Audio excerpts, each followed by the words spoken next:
Eh bien, bonsoir à tous. Aujourd'hui, on se retrouve pour un nouveau lore de World of Warcraft slash Hearthstone.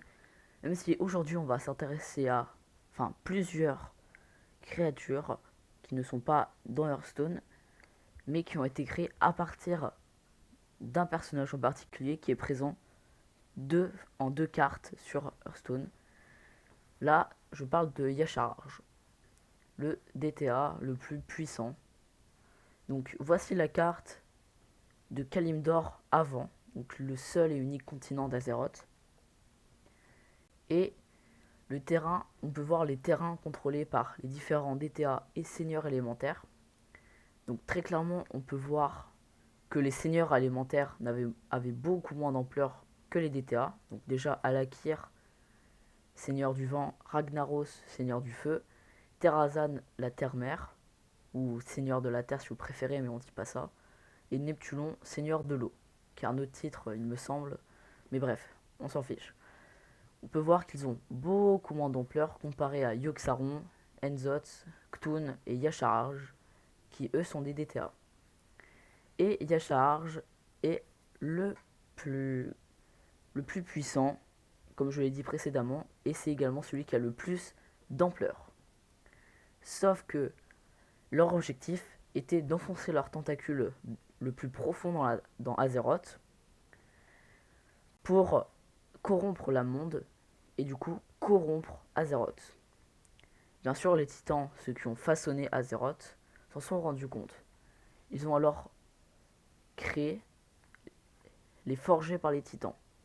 Donc là, j'en ai mis un exemple avec Dungard et Ironcutter, mais il y en a plein d'autres qui avaient pour objectif de se débarrasser de l'Empire Noir, c'est-à-dire les seigneurs élémentaires, même si eux, c'était vraiment très simple, comparé aux DTA, des dieux très anciens, c'était vraiment très simple, alors que les DTA, forcément, c'était plus dur.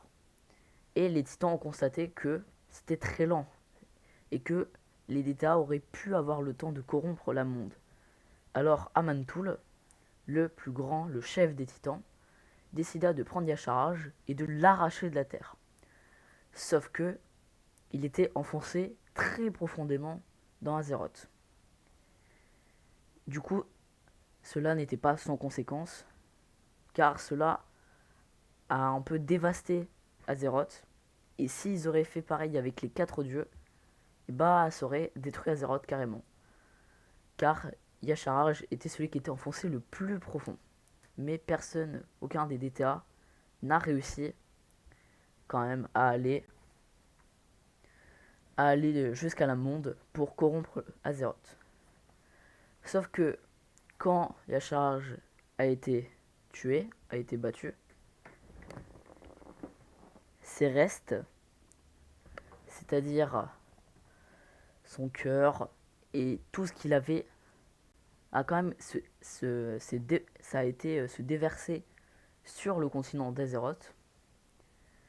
Et cela a plus tard sera en importance, donc la Pandarie. Donc la Pandarie, comme je le disais, continent des Pandaren, mais qui est corrompu par les chats, ceux auxquels je vais vous raconter leur histoire. Déjà, il y en a 7. 7 comme le nombre d'œils de Yasharaj, et également les effets négatifs, les effets néfastes qu'on peut ressentir. Donc, aujourd'hui, on est parti pour l'histoire des chats.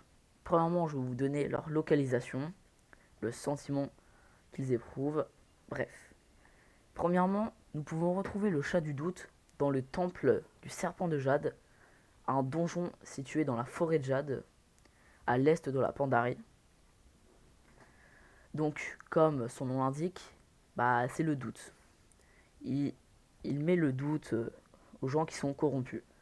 Car, j'en reparlerai après, mais ils vont se nourrir de chaque élément. Donc, par exemple, Forêt de Jade, c'est là où sont arrivés l'Alliance et la Horde, et du coup, il y en a qui ont eu du doute, ce qui a réveillé le chat.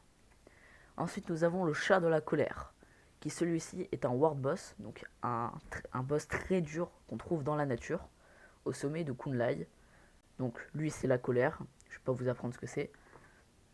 Ensuite il y a celui de la violence, qui se trouve dans le monastère Pandashan, un donjon qui lui aussi dans le sommet de Kunlai, la zone la plus au nord de Pandari. Ensuite il y a le chat de l'orgueil. Alors ce chat là est disponible dans le raid le siège d'Orgrimmar. Et c'est notamment de cet effet-là que Garrosh a été corrompu. Car déjà, quand on le voit sous sa forme corrompue, il a la même couleur. Ensuite, il y a le chat de la peur, qui lui aussi est un boss de raid. Donc, j'ai oublié de préciser, le chat de l'orgueil est dans le raid siège d'Orgrimmar, et ce raid est situé dans le Val de l'Éternel Printemps. Ensuite, chat de la peur, qui lui aussi est un boss de raid, de la terrasse printanière, un raid qui est dans l'escalier dérobé, le moyen de passage entre la vallée des 80 et le sommet de Kunlai. Mais globalement, cette terrasse se trouve dans le Val de l'Éternel Printemps, mais l'entrée est dans l'escalier dérobé. Ensuite, il y a le chat du désespoir, qui lui se tue en faisant les quêtes de la zone, j'ai oublié, les étendues sauvages de Krassaran. Donc c'est vers les dernières quêtes où le temple de Shiji, la grue rouge, voilà, un des 4 aspects, est attaqué, et c'est le chat du désespoir qui l'a attaqué. Et il y a le chat de la haine. Bon, désolé pour la qualité, mais lui, il n'y a pas trop d'images sur lui, car lui est également un chat qu'on peut tuer dans les quêtes, cette fois-ci dans les steppes de Tanglon. Il est caché dans une petite grotte. Mais au final, comment sont-ils arrivés? Déjà, dans la séparation des continents, avec l'explosion du puits d'éternité, la Pandarie était le lieu où les chats, les restes de Yasharaj, dormaient. Et les Pandaren qui vivaient le savaient qu'il y avait des chats. Alors, ils ont appris à rester calmes. Ils ont fait de la méditation, car ils savent que si il y a de la colère, s'il y a du doute, un des 7 effets que j'ai cités précédemment, les chats vont se réveiller et c'est la fin, tout simplement. Donc ils ont préservé cet équilibre jusqu'au jour où Mist of Pandaria est sorti et que l'Alliance et la Horde partent faire la guerre. Et cela a donc réveillé les 7 chats. D'ailleurs, petite anecdote, si vous tuez tous les chats hormis celui de l'orgueil, vous pourrez avoir un haut fait qui vous donne un titre. Et je trouve ça quand même plutôt sympa de se dire que vous avez tué tous les chats. Et voilà, cette histoire sur les chats est terminée. Je pourrais continuer en disant que Garrosh a utilisé le cœur d'Yasharaj pour ensuite corrompre le Val de l'Éternel Printemps. Mais là, on part un petit peu du sujet des chats. En tout cas, j'espère que cette vidéo vous aura plu. N'oubliez pas de vous abonner, liker, bref, je vous dis ciao.